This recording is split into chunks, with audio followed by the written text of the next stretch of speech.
eu queria fazer um chamado, chamar a atenção para uma questão que eu acho que é muito importante, é que, na realidade, nós temos uma série de normas que estão sendo feitas para tentar auxiliar as empresas, né? Para tentar prorrogar o pagamento de tributos, tem algum tipo de redução de carga tributária, flexibilização de obrigações acessórias, etc. e tal. Mas no meio desse pacote aí, digamos, que é voltado para ajudar as empresas, a gente teve uma questão especificamente aqui do Rio de Janeiro, do estado do Rio de Janeiro, muito preocupante, porque dentro de um pacote de leis votadas, né, supostamente para ajudar as empresas dentro do Covid-19, foi votado um projeto de lei na LERJ, um projeto de lei de iniciativa do Poder Executivo, o que é uma sinalização importante, que esse projeto de lei, na realidade, a justificativa dele era muito para, olha, a gente está tendo um aumento do comércio eletrônico nesse momento, a gente quer fazer uma tributação, inserir novas possíveis responsáveis pela tributação de ICMS no comércio eletrônico. Essa era uma justificativa. E, na realidade, foi inserido no meio de contrabando, nesse projeto de lei, uma regra muito preocupante, que incluiu, como contribuintes do ISS, pessoas jurídicas que comercializam ou disponibilizam bens e mercadorias digitais, incluindo software para download. Isso nos traz de volta àquela velha, já debatida questão tributária que diz respeito ao ICMS ou ISS, incidindo sobre software, etc. e tal. Foi com preocupação que a gente viu que o governo do estado do Rio de Janeiro aproveitou esse momento para colocar essa questão de novo em pauta. Inclusive, a CESPRO e a ABS fizeram um manifesto público, né, questionando essa decisão do governo estadual e requerendo que o governo não sancione o projeto de lei como ele foi aprovado. Então, feito este breve parênteses aí, esse mais desabafo quase sobre essa questão do ICMS sobre bens digitais, que vem num momento absolutamente impróprio, né, e inadequado, passamos para os nossos temas de fato aqui que são objeto da nossa conversa de hoje. Eu que não sou tributarista, tá, identifiquei pelo menos 4 espécies de regras tributárias que foram editadas em função da pandemia do Covid-19. E vão ser basicamente sobre essas regras que a gente vai conversar hoje, sobre essas normas que a gente vai conversar hoje. Então, 4 espécies de normas, né? A primeira delas, uma redução de carga tributária, ainda que sutil. Uma segunda diz respeito à prorrogação, né, para o recolhimento de tributos. Um terceiro conjunto de regras diz respeito à prorrogação de vencimento de obrigações acessórias. E um quarto conjunto de regras dizendo respeito a parcelamento especial de débitos e medidas procedimentais, ou seja, medidas que são relacionadas a processos administrativos na área tributária. Mas, na realidade, o que a gente pensou aqui é o seguinte: a gente fez algumas perguntas e aqui eu vou sugerir que a gente faça um rodízio, uma hora o Dani começa respondendo e depois o Diego fica à vontade para complementar, e depois a gente faz isso alternadamente. O Diego começa respondendo, o Dani fica à vontade para complementar, Caroline também, que está presente com a gente aqui, sócia do Dani também no Baixo Chique, fica à vontade aí também para participar e para colocar, e evidentemente todos os demais. A gente vai estar com o chat aberto aqui para que os participantes possam fazer perguntas, e a gente vai tentar, ao final, abrir um espaço aí para que a gente possa tentar responder essas perguntas dos participantes. Se não for possível, a gente vai tentar responder depois por e-mail com mais calma, ok? Então, vamos lá. Começando de fato aí, eu vou pedir que o Dani, dessa vez, comece aí a rodada aí de comentários, e depois o Diego fica à vontade para complementar, como a gente tinha combinado, ok? Então, assim, primeira questão, como primeiro ponto que a gente tinha já mencionado, que eu tinha mencionado, a questão de uma redução, ainda que tímida, né, pelo menos na minha opinião, de carga tributária.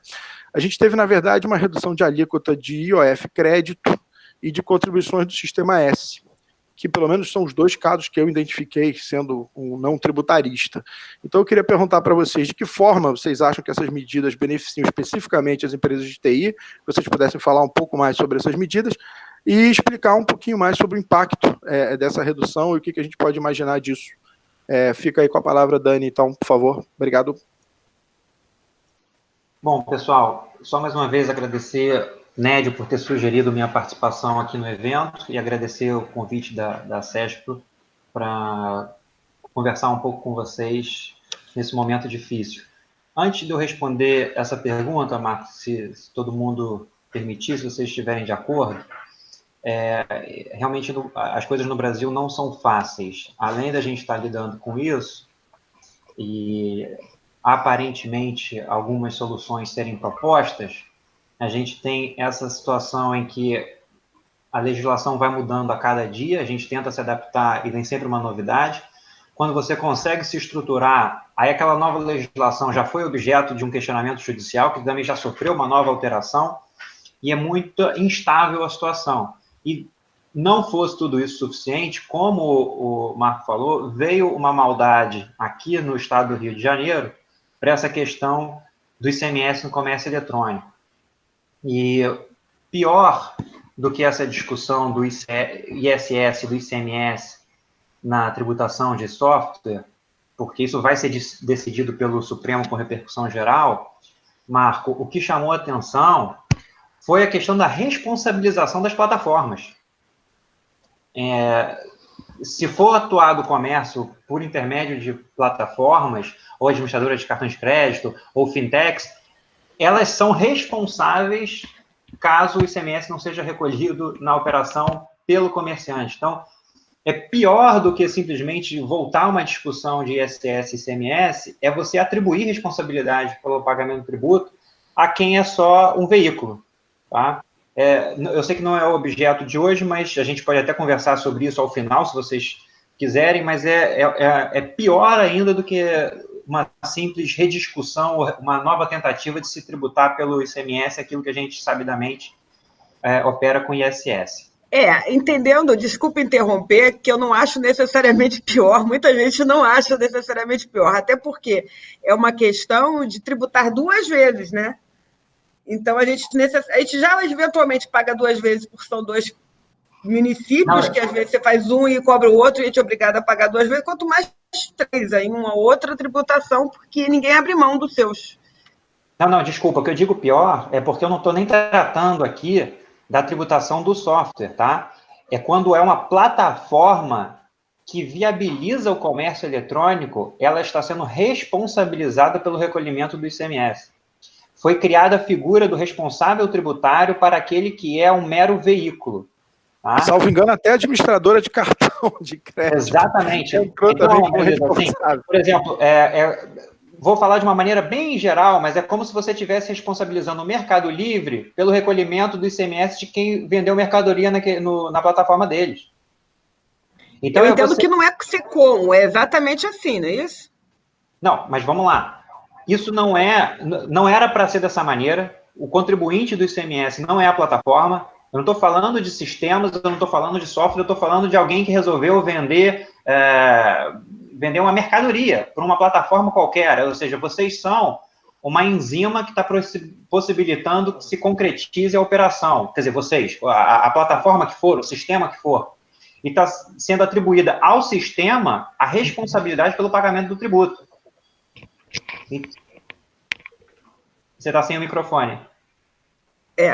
Eu nem estou questionando que não seja válido sua observação. Quando você falou que é pior, é que eu estou dizendo que não é uma unanimidade esse conceito pior. Até a ABS mesmo não considera pior.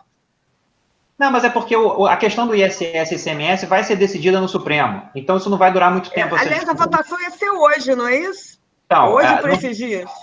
Por esses dias. Não vai demorar muito para a gente ter uma definição. É claro que estados vão continuar lançando cobranças, mas você ter um respaldo de uma decisão com repercussão geral facilita uma discussão.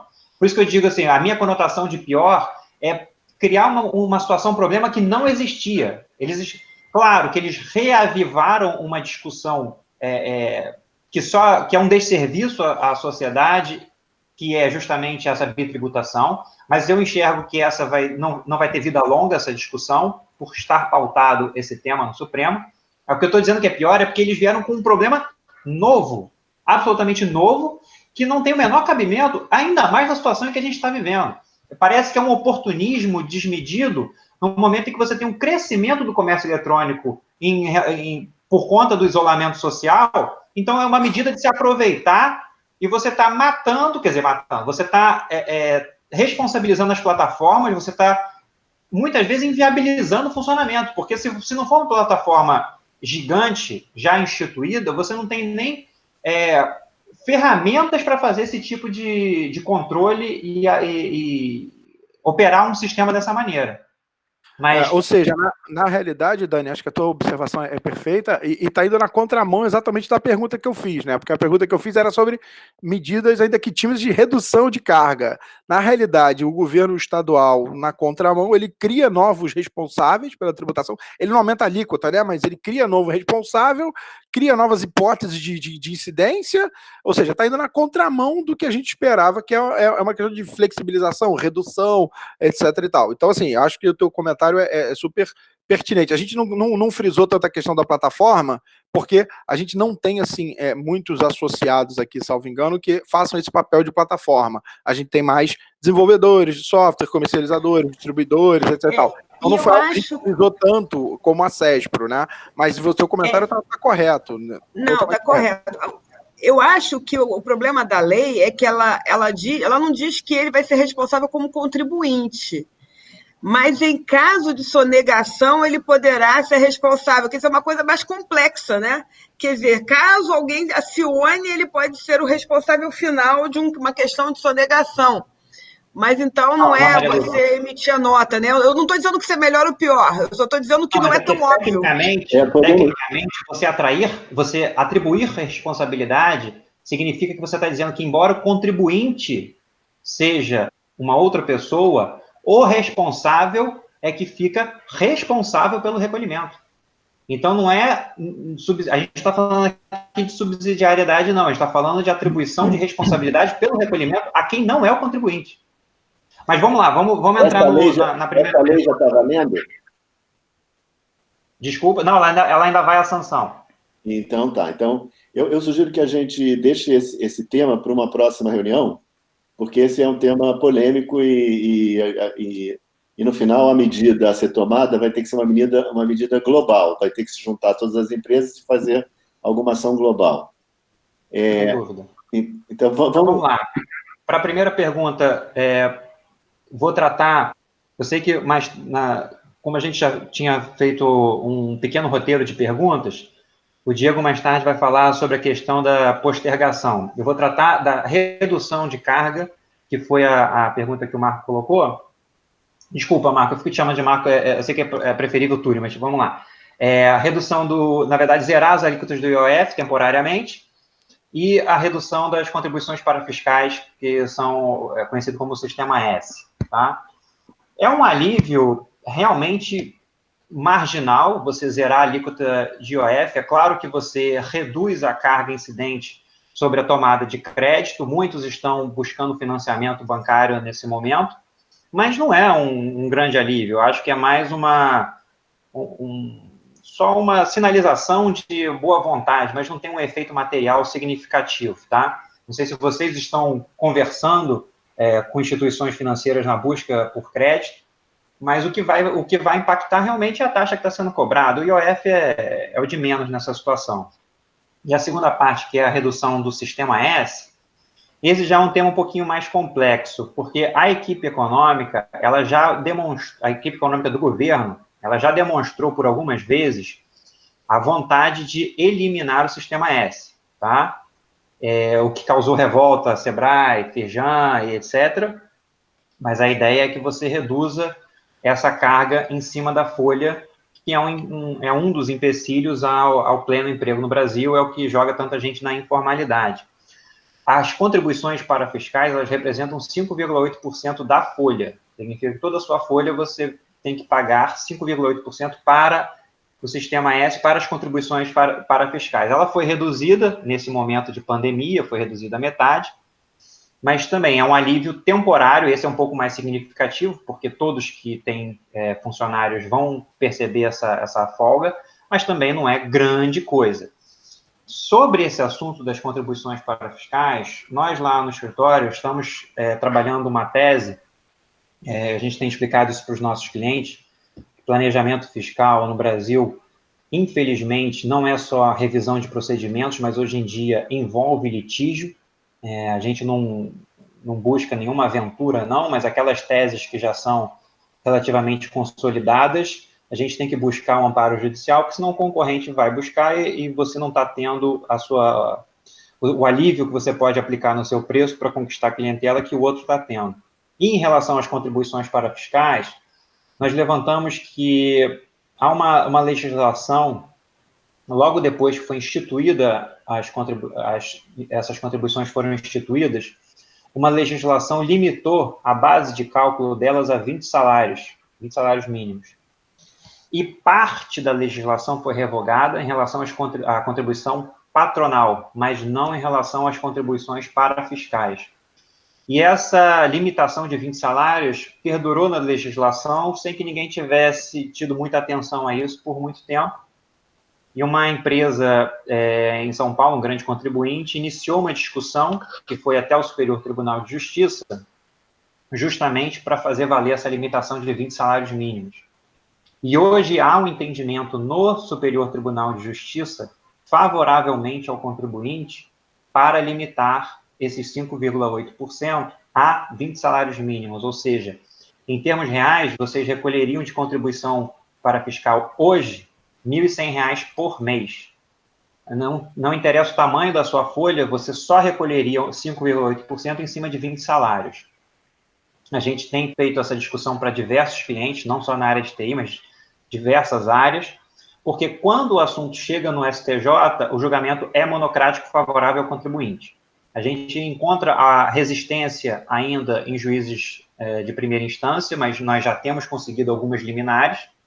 No tribunal, o tema já é mais favorável. O Tribunal de São Paulo, então, tem concedido muito mais decisões nesse sentido. E a gente monitorando sempre que... Essa é uma matéria não constitucional, essa é uma matéria de legislação federal. Quando chega no Superior Tribunal de Justiça, a gente vê sendo aplicada a limitação dos 20 salários. Significa passar a pagar de contribuições para fiscais R$ 1.100 por mês, aproximadamente, e recuperar tudo que foi pago acima disso nos últimos 5 anos. Então, isso sim significa uma redução de carga e uma recuperação bem significativa, claro, dependendo do tamanho da folha de cada um. Então, assim, só para falar, por parte do governo, houve essa redução temporária, essa redução marginal de tributos, mas a gente enxerga outras possibilidades também de se ampliar a redução de carga, tá bom? Eu vou passar para o Diego, se ele quiser comentar alguma coisa, para a gente seguir adiante. Beleza. Boa tarde a todos. Estão me escutando bem? É limitado a 20 salários por pessoa?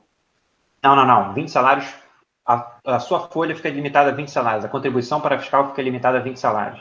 Por empresa. A folha, o que quer dizer a folha limitada a 20 salários? A folha tem 50 funcionários.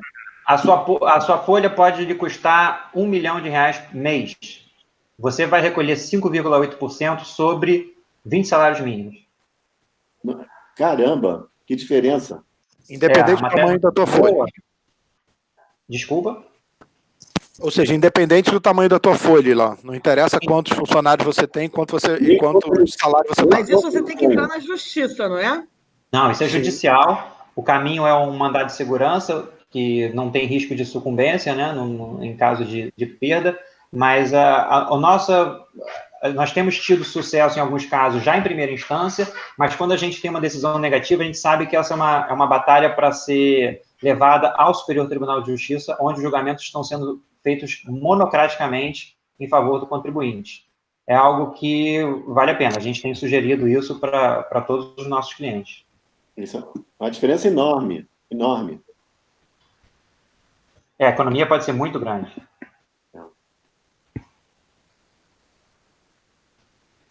Tá bom. Diego? Bom, boa tarde. Estão conseguindo me escutar? Beleza. Primeiramente, eu queria agradecer, a participação nessa conversa, em nome da Contabilidade Carioca. Agradeço o convite da CESPRO. Só uma questão que eu queria abordar aí também, em relação a essa pergunta, é que houve também suspensão do pagamento do FGTS, referente aos meses de março, abril e maio, competência. Essas competências elas poderão ser parceladas em até 6 vezes, sendo que a primeira parcela você vai poder pagar em julho, mês 7, sempre com vencimento no dia 7. Diego, desculpa, só fazer uma colocação. Eu acho que essa era a ideia da pergunta 2, em termos de postergação. A pergunta 1, o Túlio estava querendo limitar a efetiva redução de carga. A gente está na suspensão, aí você entra tratando de todas elas no próximo ponto. Mas não tem nenhum problema, não. Como o Dani falou, a gente estava pensando realmente dando a sequência aí com o Diego. É bom que você já mencionou esse assunto, Diego. Obrigado. Porque justamente a nossa ideia agora era... Só para, enfim, organizar aqui um pouquinho. Peraí. Dani e Diego, algum comentário adicional sobre essa questão de redução de carga tributária, algo que não seja relacionado com a prorrogação de prazo de pagamento, mas... redução efetiva de carga tributária, alguma outra medida adicional que eu eventualmente não tenha visto, algum outro comentário adicional, ou podemos seguir para a questão das prorrogações de prazo para pagamento? Bom, de minha parte, não, Túlio. Depois, no final, eu deixo como sugestões as diversas teses para redução de carga, mas que tenha vindo oficialmente por ato legal, realmente só isso. Eu também não tenho conhecimento de nenhuma, não. Beleza. Então... assim, desculpa, tem umas outras situações que são ainda mais insignificantes, como suspensão de conta d'água, que também é questão de postergação. Aqui no Rio de Janeiro, postergação do ICMS de empresas de telecomunicação, mas é postergação, tá? Não é nada de redução, não. Não, beleza, ótimo, obrigado, gente. Bom, então aproveitando até que o Diego comentou do FGTS, né, a pergunta seguinte era justamente sobre, a gente sabe que a gente teve a prorrogação de pagamento de diversos tributos e contribuições, né, e se vocês poderiam, então, começando aí pelo Diego, detalhar quais tributos tiveram seus prazos prorrogados e também quais empresas e setores estão abrangidos por essa prorrogação, né? Na verdade, a gente tentar organizar um pouquinho como é que essas medidas afetam empresas do Simples, empresas lucro presumido, lucro real, tem diferença de um tipo de empresa para outro, do regime tributário das empresas, não faz diferença, aí um pouquinho a gente entender sobre essa questão de prorrogação de prazo, que é um certo alívio, né? Mas é simplesmente uma prorrogação, esse tributo terá que ser pago em algum momento. O Diego, por favor, pode começar. Sim, perfeito. Em primeiro lugar, preciso salientar que as medidas elas abrangem todos os tipos de empresas. E vai diferenciar a opção tributária de cada uma, no modo de ver. Tá? Na questão dos impostos sobre o faturamento, que eu vou abordar agora, foram adotadas medidas de formas distintas. Nós temos medidas de postergação de imposto para empresas optantes pelo Simples e medidas para as demais tributações. Vamos começar pelo Simples. O Simples, nós temos o decreto 154 de 2020, que ele prorroga o pagamento dos impostos municipais, estaduais e federais que compõem o DAS, que é a Guia de Arrecadação do Simples. As competências que são abrangidas são as de março, abril e maio. Tá? Vale a pena dizer que esse decreto ele dá prazo de vencimento diferente para os impostos federais e para os municipais e estaduais. No caso dos impostos municipais e estaduais, as competências de março, abril e maio, elas tiveram seu vencimento prorrogado para julho, agosto e setembro, respectivamente. Já nos tributos federais, março, abril e maio tiveram seus vencimentos prorrogados para 20 de outubro, 20 de novembro e 21 de dezembro. Ou seja, no caso do Simples Nacional, as empresas têm que tomar cuidado porque elas vão ter que pagar duas guias diferentes para uma mesma competência. É importante se atentar a isso. Até aqui tudo bem? Tudo ótimo. Pode prosseguir, Diego, por favor. Bom, essas foram as medidas adotadas para as empresas do Simples na questão dos impostos sobre faturamento até o momento. Tá? Para as empresas lucro presumido e demais, nós temos a portaria 139 e 150 de 2020, que prorroga os prazos de pagamento do PIS, COFINS e do INSS patronal, aquele que é devido parte empresa, tanto na forma da folha de pagamento, quanto na desoneração, que é aquele INSS sobre faturamento. Foram prorrogadas as competências março e abril, cujos vencimentos originais eram em abril e maio. Como é que ficou agora? A competência março passou a ter vencimento agosto, e a competência abril passou a ter vencimento outubro. Importante frisar que o INSS retido dos funcionários e a parte de terceiros não teve seu vencimento prorrogado.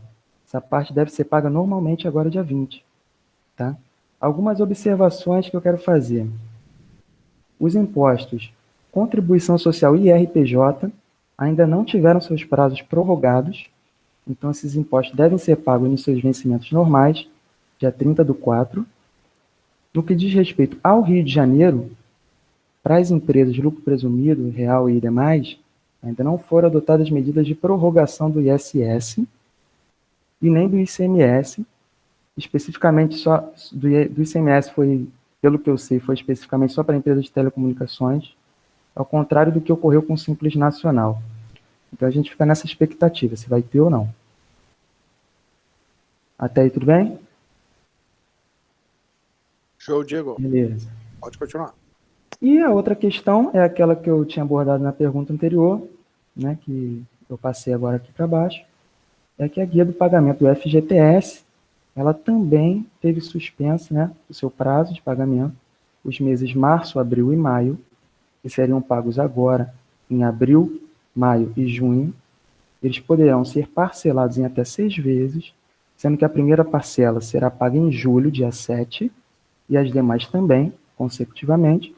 E quem quiser adotar essa opção tem que falar com o contador, porque tem que ser feita a comunicação por meio da CEFIP. Bom, se o Dani tiver mais alguma observação aí a acrescentar... Posso só, Dani, desculpa, antes de você entrar, só perguntar uma questão aqui, Diego. Na realidade, pelo que eu entendi, então, na verdade, a única hipótese onde se garantiu a possibilidade de parcelar isso, o imposto, a contribuição que deve ser pago, foi o FGTS. O resto não, né? O resto você vai pagar, na verdade, o valor integral, só diferiu o pagamento, é isso? Por enquanto, é assim que está valendo. Ok, obrigado. As empresas vão ter que pagar, nos períodos, né, que foram prorrogados, o imposto daquele mês e mais o prorrogado. Perfeito. Dani, acrescenta alguma coisa nessa conversa? Sim, só atenção se vocês tiverem filiais em outros municípios, porque alguns estão postergando, sim, recolhimento do ISS. Não o Rio de Janeiro, mas se vocês tiverem atuação por filial em outras localidades, é bom verificar se vocês vão ter essa folga em outras localidades. Também não é questão de redução, seria questão só de postergação, é ganhar fluxo, tá bom? Perfeito. Beleza, ótimo. Obrigado, Diego. Obrigado, Dani. Vamos passar para frente aqui. Vou pedir que o Dani comece agora essa rodada. Olha, eu que não sou tributarista, recebi essa pergunta 1 milhão de vezes no meu WhatsApp nos últimos dias, inclusive de alguns aqui que estão presentes nessa reunião aqui entre nós, hein? Não vamos espalhar. E a pergunta, na realidade, é o seguinte, né? Se eu deixar de recolher o tributo nesse período, qual é a consequência? Eu vou ser, de fato, ser penalizado? Muitas empresas estão imaginando a ideia de que vai ter alguma espécie de anistia, algum tipo de refis, digamos, parcelamento especial, alguma coisa desse tipo. Isso foi uma pergunta que eu recebi recorrentemente, especialmente na questão do ISS. Como no Rio de Janeiro não houve a prorrogação do prazo do ISS, quando chegou a data de vencimento, um monte de gente me perguntou, pago ou não pago, etc. e tal. Que conselho vocês dariam para as empresas aí que estão com esse questionamento na cabeça? O que vocês sugerem a eles? Bom, vamos lá. Em tese, sim. Todos que não recolherem dentro dos prazos serão penalizados com multa de mora, multa punitiva e os juros até o momento do efetivo pagamento. Tratando primeiro da questão federal, eu acho que é muito difícil dizer assim, vai ter uma anistia, tá? É claro que seria razoável pensar isso, porque é uma situação nunca antes vivida nem no nosso país, nem no mundo. Vamos fazer um histórico do que foram essas anistias parciais no Brasil. A primeira delas foi o refis, tanto que muita gente utiliza esse termo para qualquer parcelamento especial, chama de refis, refis 2, refis da crise. O primeiro é que se chamava realmente refis, refinanciamento fiscal. Era uma maravilha, porque você podia pagar 1% do seu faturamento até quitar o seu passivo. Não tinha limite, não tinha entrada, não tinha garantia, não tinha nada. Depois disso, outros vieram, outros parcelamentos especiais, a cada 2 anos ou 4 anos, especificamente quando você tinha final de governo e necessidade de cumprir a lei de responsabilidade fiscal, eles precisavam fazer caixa, eles concediam algum programa de anistia para arrecadar. E aí veio o PAEX, depois veio o PAES, depois veio pela 11941, depois veio o PERT. Cada vez essas anistias parciais elas eram mais rígidas, ou seja, os benefícios eram menores e o número de parcelas ou parcelas mínimas vinham sendo menos benevolentes do que os parcelamentos anteriores. E nós caminhávamos para o fim dessas anistias por lei, dessas anistias parciais em forma de parcelamento especial por lei. Por quê? Porque foi editada a medida provisória 899, que ontem, se eu não me engano, se tornou lei, a Lei 13.988, que trata da transação tributária. Era um instituto previsto no Código Tributário que ainda não tinha normatização no país. O que isso significa? Significa que não seria necessário uma lei a cada situação especial para se criar um programa de parcelamento especial ou anistia.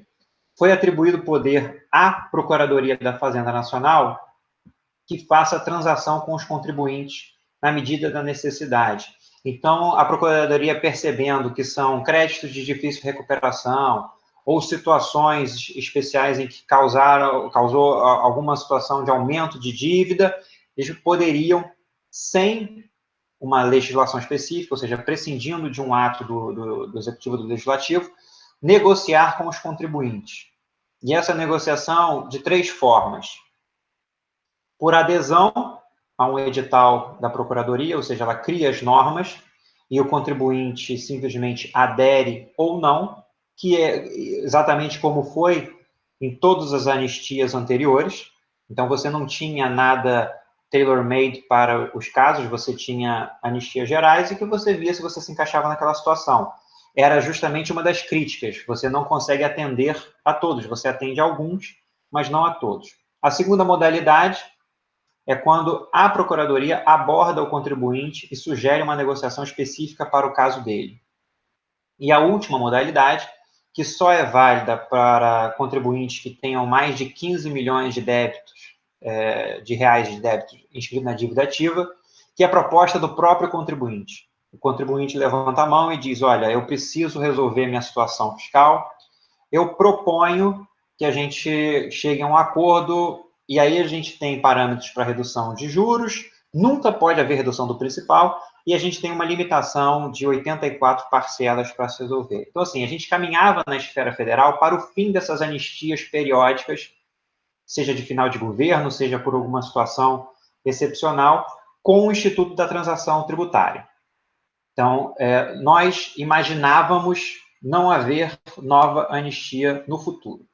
Só que, como você vem recebendo essas perguntas, a gente entrou numa situação realmente inédita.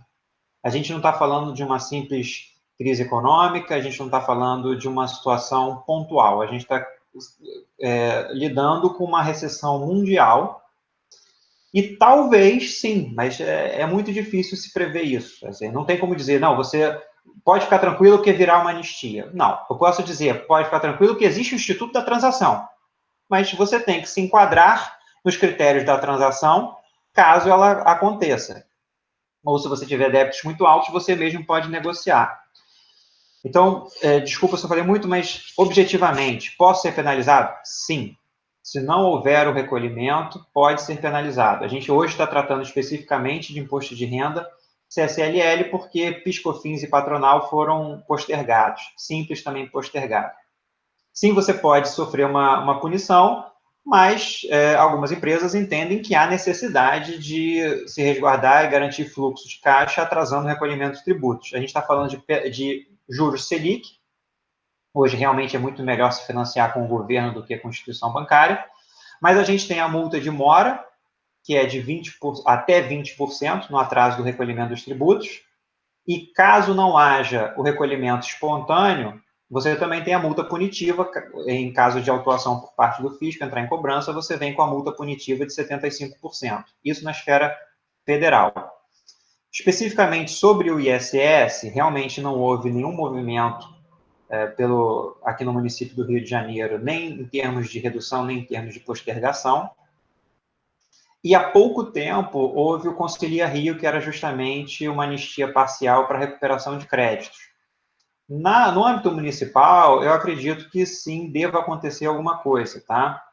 Mas a gente está falando também de algo que teria que ser muito rápido por questão de fim de governo. Então, se acontecer, ou vai acontecer muito rapidamente, que a gente não tem visto o movimento, ou vai acontecer só daqui a uns 3 anos. Então, assim, eu não contaria com isso. Se eu puder dar uma sugestão aí, também um pouco fora do âmbito jurídico, mas se não houver alternativa, é claro que você vai deixar de recolher, mas não conte com uma anistia certa no futuro. É algo que se pode pensar como razoável, mas não há previsão nenhuma para isso que não seja, na esfera federal, a transação tributária para débitos inscritos na dívida ativa. Obrigado, Dani. Diego, algum comentário aí que você queira acrescentar? E a Caroline também, se estiver aí ouvindo, fica à vontade aí para intervir, se for o caso. Maravilha.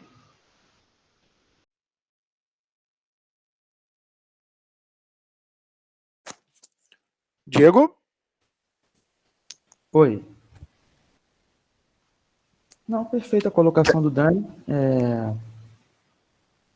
É difícil falar em anistia mesmo, né? A situação já não estava boa antes desse problema, imagine agora, né? Não há nada de concreto. A gente espera que surja, né? Tem a esperança que surja algum tipo de parcelamento especial referente aos meses que compõem essa crise. Também vale dizer que as medidas que foram tomadas, elas foram tomadas de forma urgente, né? Provavelmente outras medidas podem ser tomadas com mais calma e talvez até modificando essas medidas que já foram anunciadas. É questão de aguardar, mas a gente não pode contar com isso, não.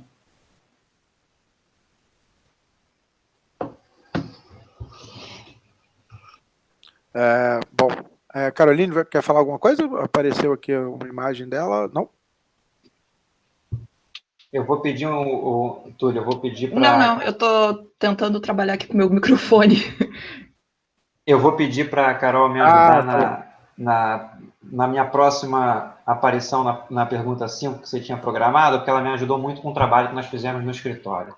Tranquilo, beleza, obrigado, Dani. Bom, Diego, continuando aqui então, vamos com o Diego aqui numa questão aqui. Outra medida que foi feita para ajudar as empresas nesse momento foi a prorrogação de vencimento de obrigações acessórias.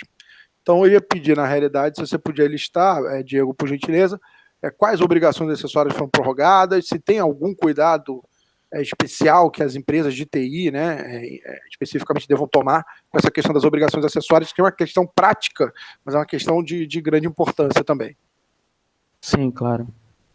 Eu vou listar aqui as obrigações acessórias que foram prorrogadas.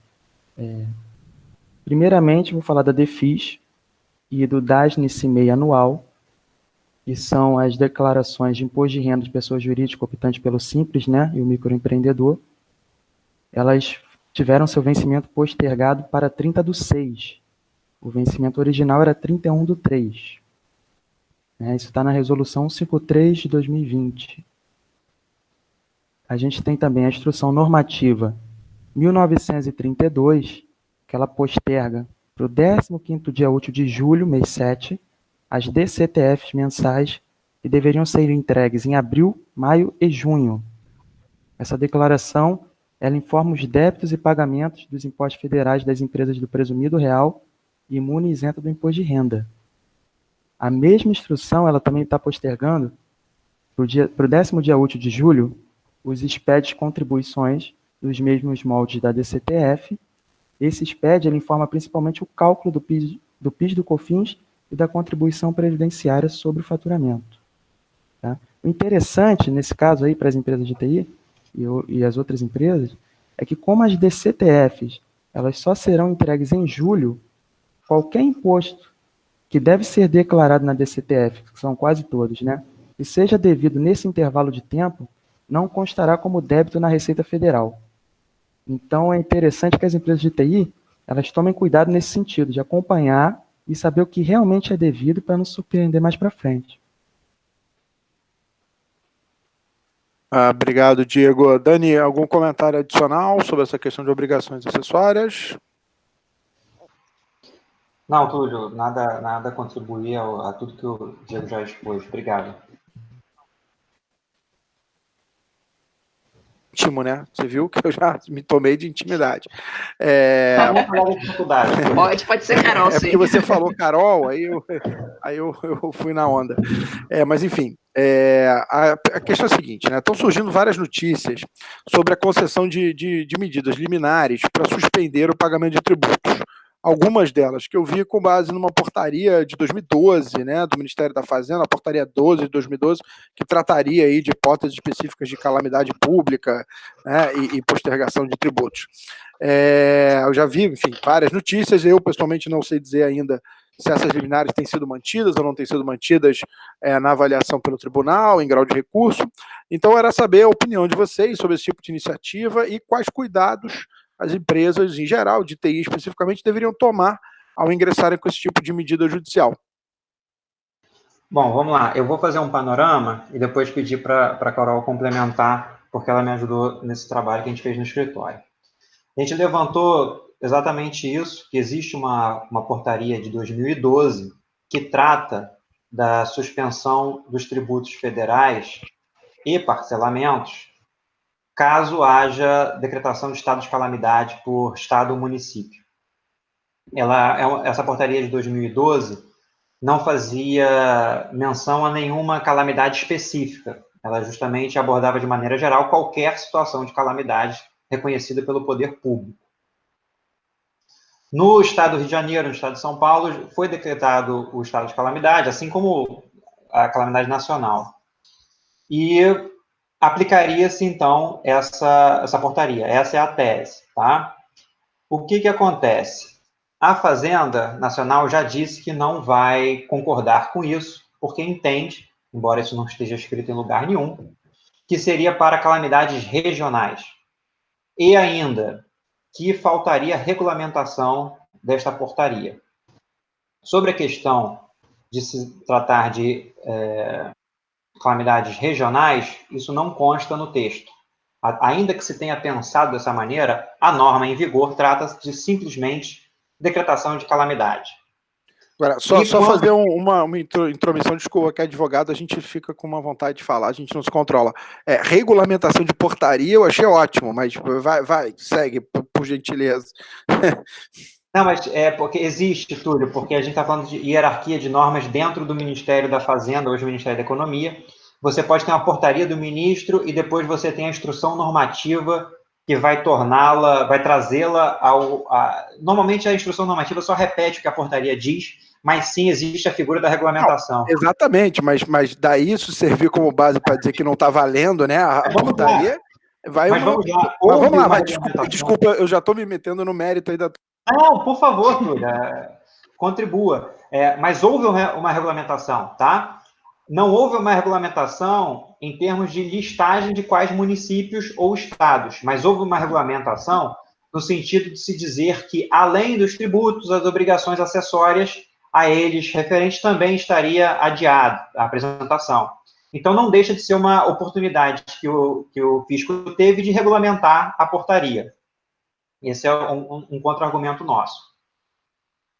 Então, de início, a gente já começou a oferecer isso como uma saída para os clientes, para diversos clientes, você aplicar essa portaria.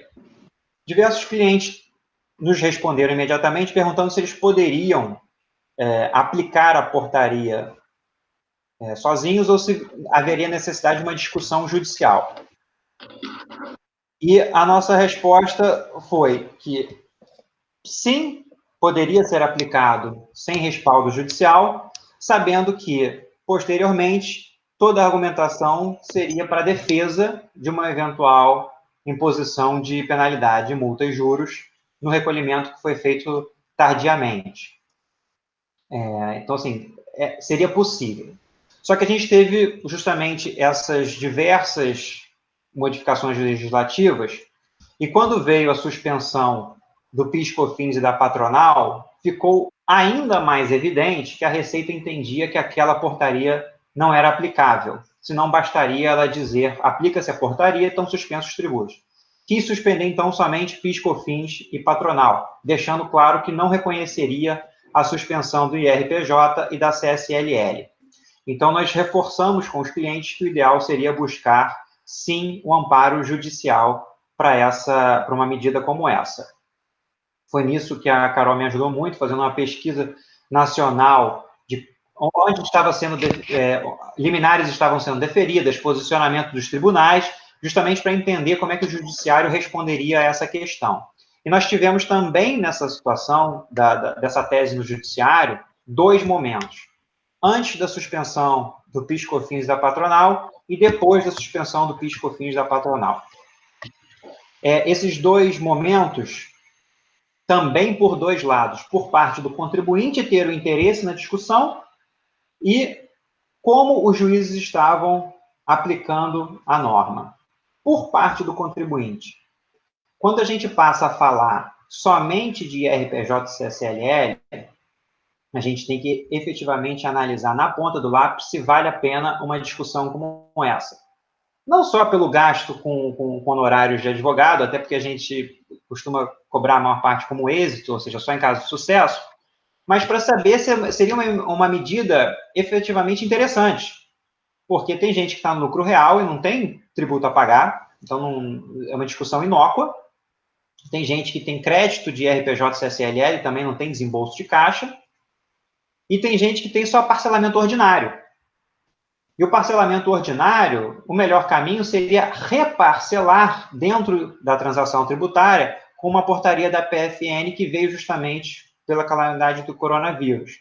Então, a gente passou a analisar mais detidamente, caso a caso, se valia a pena ou não ingressar em juízo buscando esse respaldo. Agora, quem tem IRPJ e CSLL volumoso a pagar, ou quem está no presumido, ou quem tem parcelamentos especiais, que são aqueles que têm redução de multa e juros, quem tem parcelamento especial não tem por que reparcelar, porque ao reparcelar, vai remontar a dívida ao original e vai só alongar o prazo de pagamento. Então, não vale a pena arriscar um parcelamento especial tomando uma atitude sem o respaldo do judiciário. Então, nesses casos, a gente recomendou sim que se buscasse um amparo judicial, o reconhecimento da aplicabilidade da portaria 12 de 2012 nesse caso.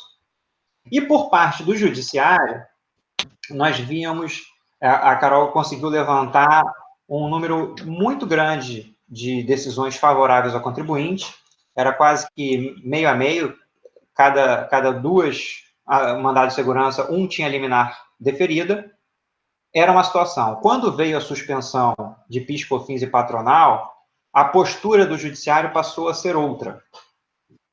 E não a postura técnica, tá, Túlio? Isso aí é uma crítica minha, porque eles passaram a adotar, parece até que eles se conversaram em um webinar próprio dos juízes ou em grupos de WhatsApp, mas eles passaram a dar uma decisão no sentido de que não seria mais necessária a portaria 12, não seria necessário suspender IRPJ e CSLL, porque o governo já foi muito atento ao anseio empresarial, suspendendo PIS/COFINS e patronal. Não tem nenhum cunho jurídico no argumento. A necessidade, quem tem que avaliar é o empresário, não é o magistrado. Ele tem que dizer se a norma é legal ou se ela não é legal, se ela é válida, se ela não é válida. Isso não vem sendo feito. Eles estão entrando muito mais no binômio da necessidade, adequação nesse caso. E não tem, a gente viu, caiu muito o número de liminares que vinha sendo concedido nesse sentido. E a justificativa de que não poderia se aplicar uma moratória geral quando o governo já aplicou uma moratória parcial. Esse é o panorama no judiciário quanto à portaria 12. Eu vou abrir para a Carol falar, mas antes disso, eu também queria dizer que existe um argumento constitucional para se postergar a tributação, que foi justamente o que os estados fizeram para não honrar a dívida pública que eles têm com a União. Então, existe o argumento também constitucional para o empresariado, que é de garantir o direito constitucional social previsto do emprego. Um empresário que responde por 100 postos de trabalho ou 1.000 postos de trabalho, ele tem que ter uma garantia constitucional de manter a operação. E esse é um argumento válido para se buscar, principalmente quando os estados e municípios já conseguiram algo semelhante, para se buscar a suspensão da tributação enquanto perdurar a pandemia. Além do emprego, né, da manutenção do emprego, que é um direito social, eu sei que não vem ao caso, porque não é uma empresa de TI, mas nós temos clientes que são da área médica, são hospitais, que, além disso, também tem um argumento social, constitucional e social, de que se eles não conseguirem se manter operando, eles que são um braço auxiliar do sistema de saúde, eles vão simplesmente sobrecarregar o serviço público. Porque se você não tem hospital privado operando, todo mundo que iria para o privado vai ter que ir para o público. Então, existe esse viés constitucional também da discussão. Carol, você quer complementar com alguma coisa nesse tema, por favor?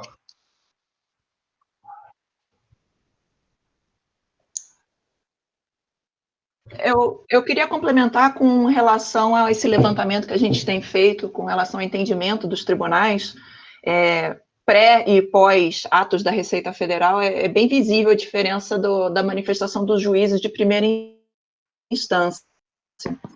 Mas os desembargadores de segunda instância, a gente ainda consegue ver algumas decisões favoráveis aos contribuintes, mesmo depois da prorrogação dos prazos para PIS, COFINS. Eu estou falando de Brasília, existe alguns desembargadores que não estão vendo diferenciação nenhuma entre esse ato novo de prorrogação de prazo e anteriormente, principalmente utilizando-se dos argumentos que o Dani falou de resguardar os direitos sociais previstos na Constituição.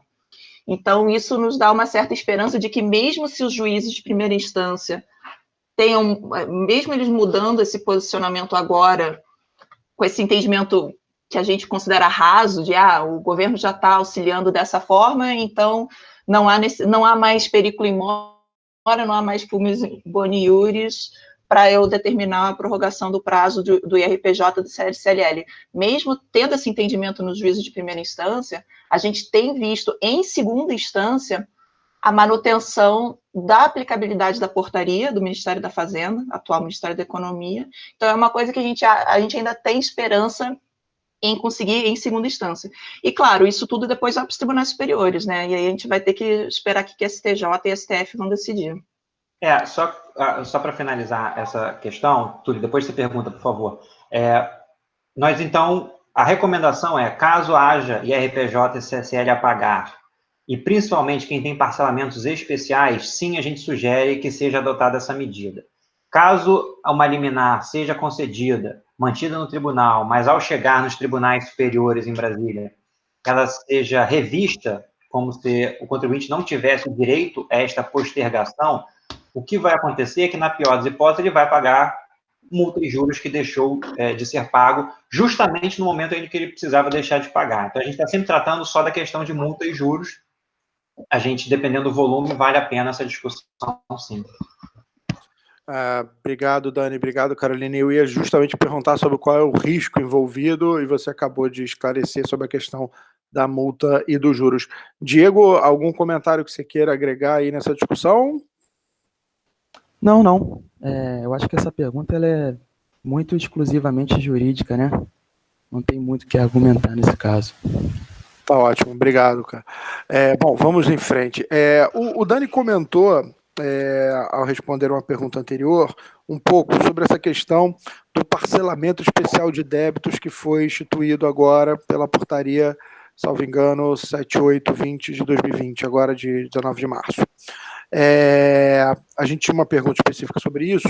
Na verdade, era para tentar um detalhamento aí sobre como de fato funciona esse procedimento, se além desse parcelamento especial de débito que foi feito na esfera federal, se vocês têm conhecimento de alguma iniciativa desse tipo na esfera estadual ou municipal, e tentar detalhar um pouquinho mais em termos operacionais quem é que está apto a requerer esse tipo de parcelamento, e pedir para o Diego começar aí, se for possível. Sabendo que o Dani falou já alguns pontos aí sobre isso, o que é bom. Mas o que a gente pode complementar ainda sobre mais detalhes, até para as empresas que nesse momento, enfim, poder parcelar de maneira mais favorável débitos é uma coisa, evidentemente. Sim, sim. É para você ver como a gente da área tributária, a gente está sempre se atualizando, né? Tem que se atualizar sempre, porque hoje saiu no Diário Oficial as portarias 9917 e 9924 da Procuradoria-Geral da Fazenda. Elas regulamentam a transação extraordinária. Então, saiu hoje no Diário Oficial, eu dei uma lida rápida. Aí eu vou falar o que eu entendi aqui mais ou menos, tá? Depois o Dani pode complementar, se for o caso. A princípio, o que deu para verificar? A gente tem que ver caso a caso. Os débitos que fazem parte dessa modalidade, eles têm que estar em dívida ativa.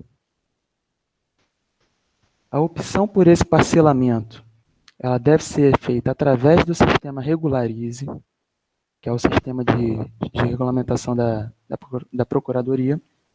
O parcelamento, ele terá a entrada de 1% do valor total da dívida, dividido em 3 parcelas, ou seja, esse 1% você vai pagar durante 3 meses. O restante será parcelado em até 142 vezes para aqueles que são empresários individuais, micro e pequenas empresas, instituições de ensino, santas casas de misericórdia, sociedades cooperativas e demais sociedades civis, ou seja, a maioria das empresas. As parcelas vão ter um mínimo de R$100 valor, isso vai depender do valor da dívida, e o sistema calcula automaticamente o valor das parcelas. As observações que eu quero fazer. Essas modalidades de parcelamento, elas não incluem débitos do Simples Nacional, mesmo que estejam em dívida ativa. Os débitos de multa por atraso na entrega de declarações também não entram. É preciso desistir dos parcelamentos vigentes, referente aos impostos que podem ser incluídos, para poder aderir à modalidade. E o novo prazo de adesão que essa portaria vem trazendo vai até o dia 30/6/2020.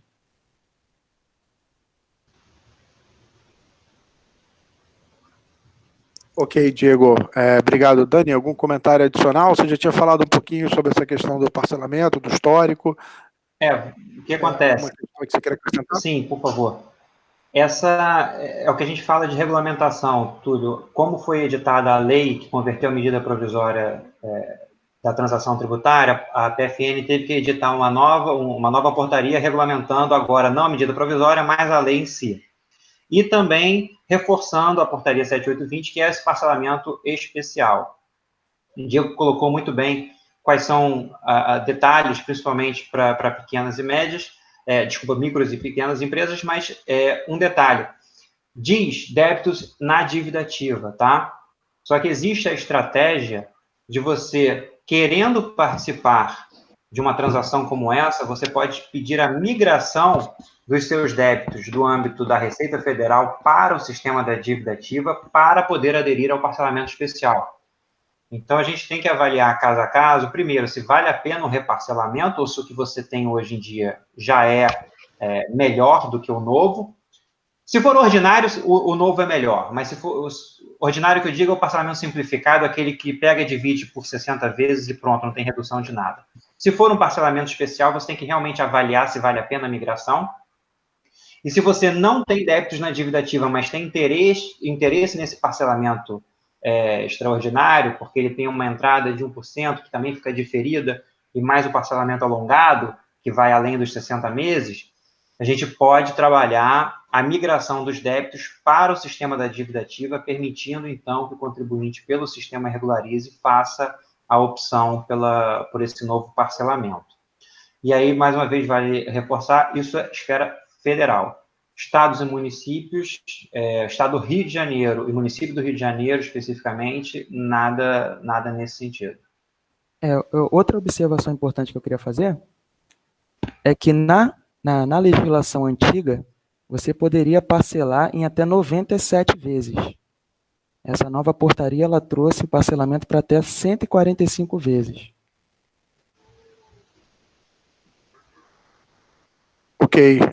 Ok, obrigado, Diego. Na realidade, assim, a próxima pergunta, ela é mais uma constatação do que uma pergunta, talvez. Acho que essa vai ser breve. É porque a gente tem vários movimentos que já foram mencionados aqui de prorrogação de prazo para pagamento de tributos, né?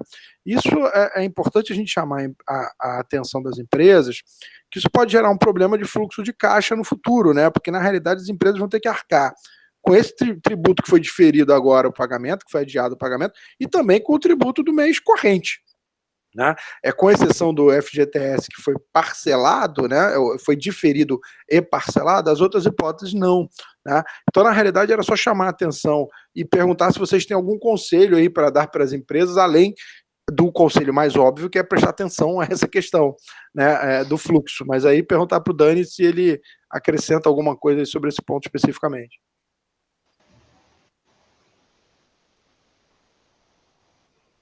Essa é uma questão realmente de fluxo financeiro, o que a gente coloca para os clientes que nos vêm com essa reflexão é se eles vão ter a disciplina do provisionamento.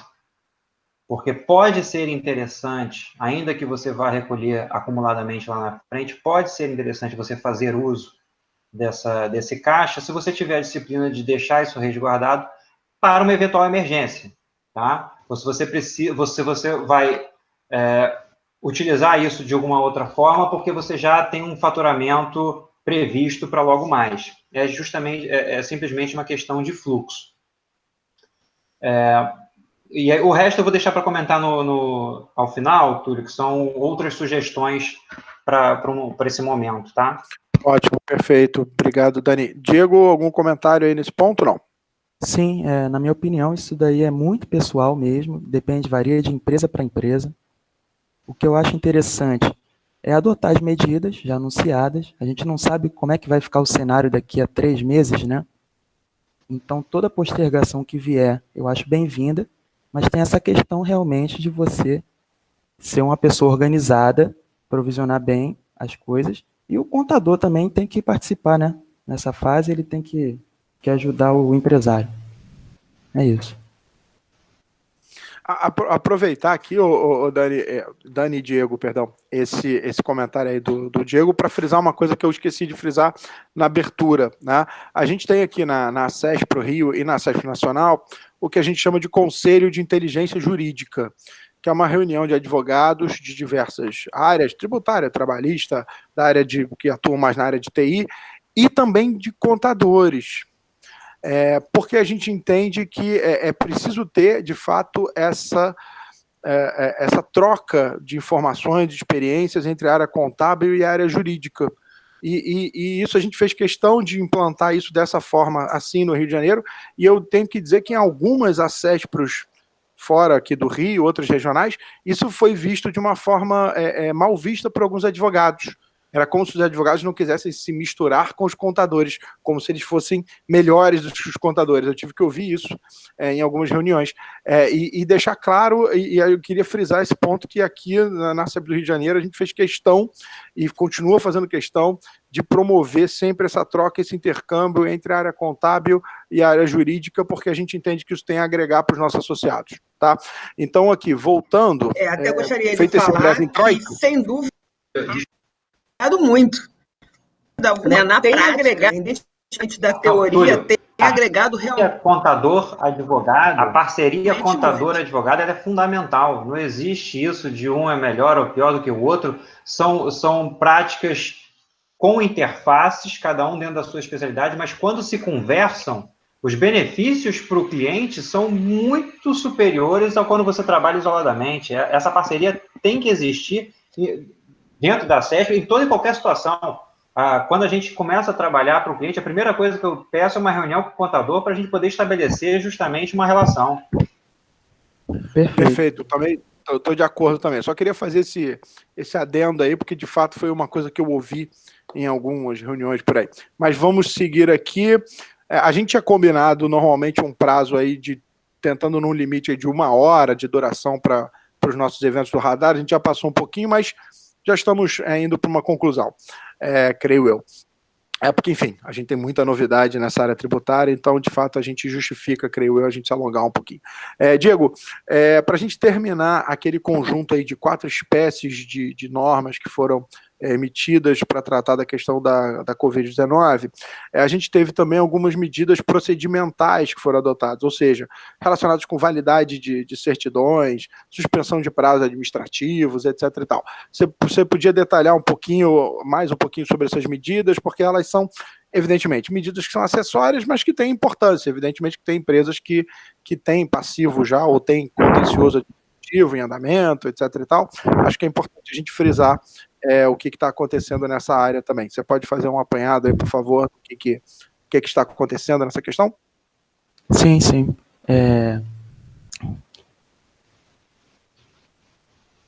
O que eu gostaria de salientar aqui é a questão da certidão da Receita Federal, né? A certidão federal, que é a portaria da conjunta, né, da Receita com a Procuradoria-Geral, ela garantiu a prorrogação da validade da certidão negativa de débito por 90 dias. Essa medida, mas vale salientar que essa medida ela só vale para as certidões que já foram expedidas até o dia 25/3, que foi a data da portaria. Ou seja, se o vencimento era dia 26/3, como exemplo, com a nova medida, a validade passa a ser dia 24/6, sem a necessidade de emitir uma nova certidão. Essa medida ela não vale para as empresas que possuem débito atualmente. As empresas que possuem débito atualmente, elas têm que regularizar as pendências para conseguir emitir a certidão.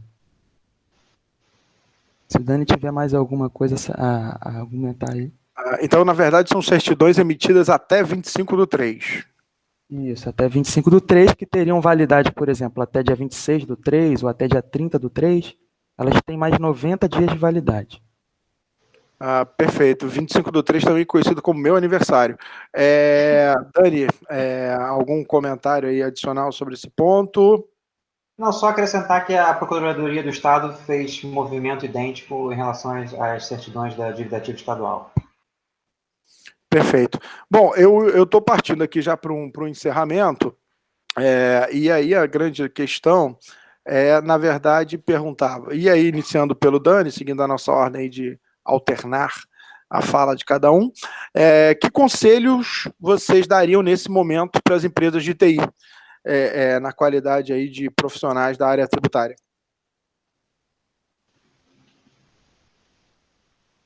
Minha sugestão é uma sugestão permanente.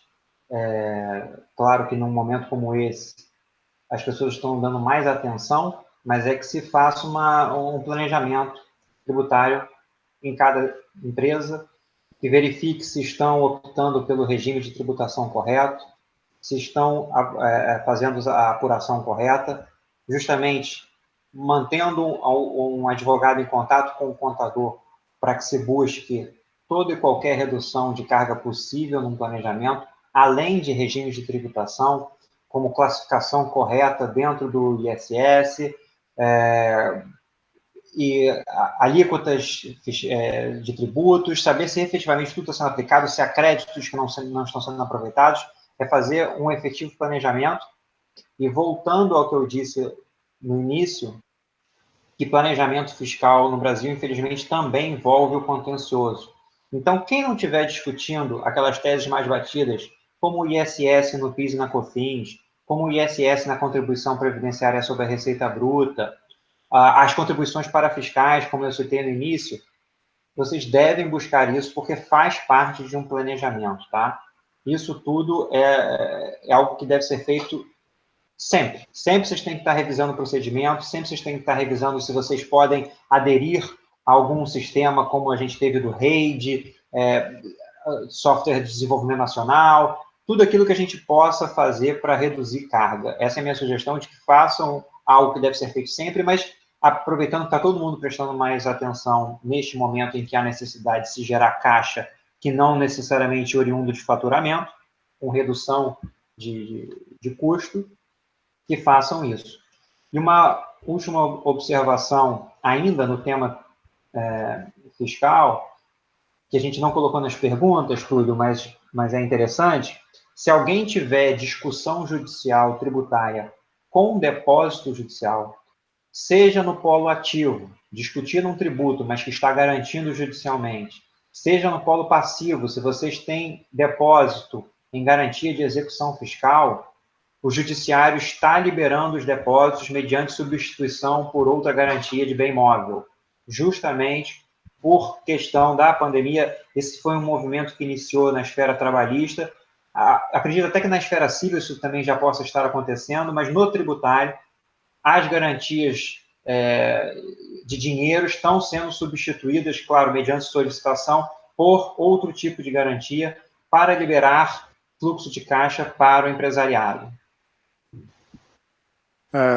Dani, excelente essa tua lembrança aí. De fato, a gente acabou não incluindo isso dentro das perguntas, mas isso mais pela limitação do mediador que fez as perguntas do que qualquer outra coisa.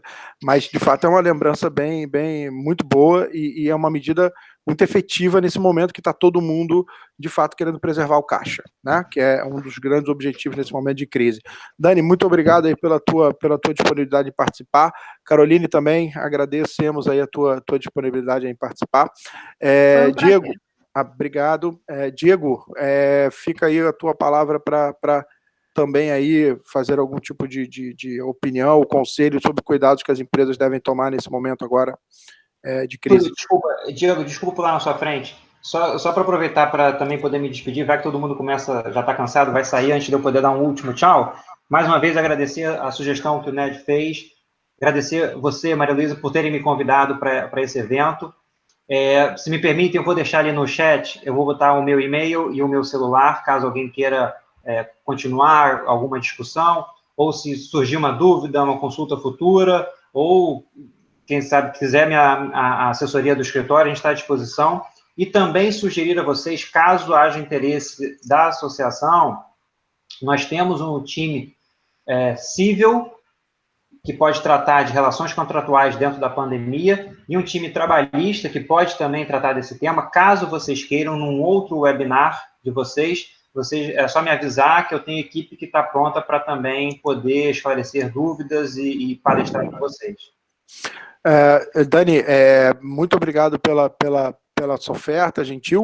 Evidentemente, deixa aí os teus contatos no chat, isso vai ser muito útil para as empresas.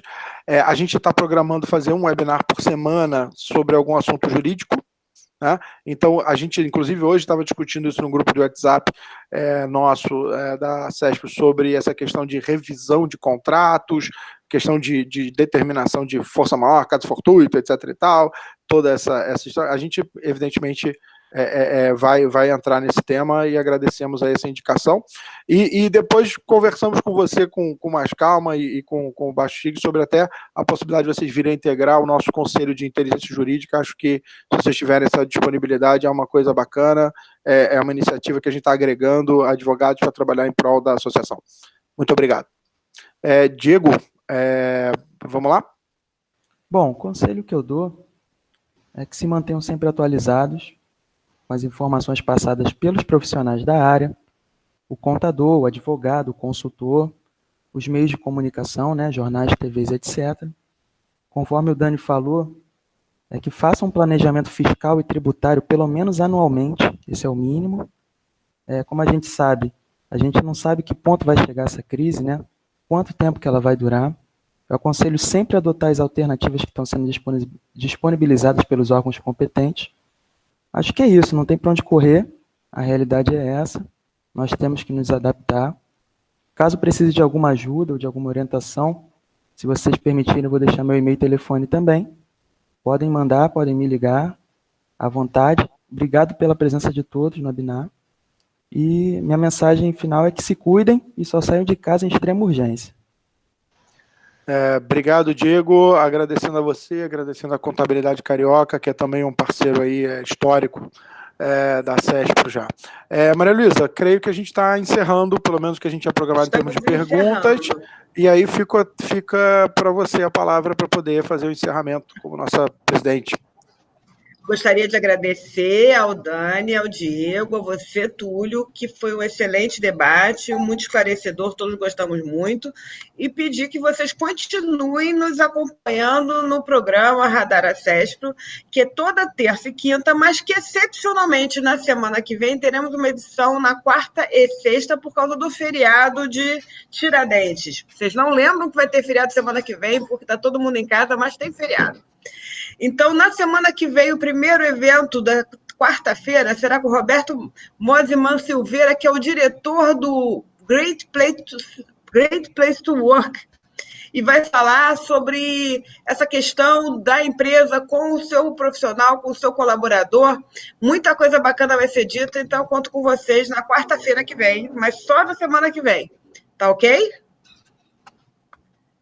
E desejo boa noite. Esse webinar está sendo gravado e vai estar disponibilizado em breve, eu acho que o chat, inclusive, no YouTube.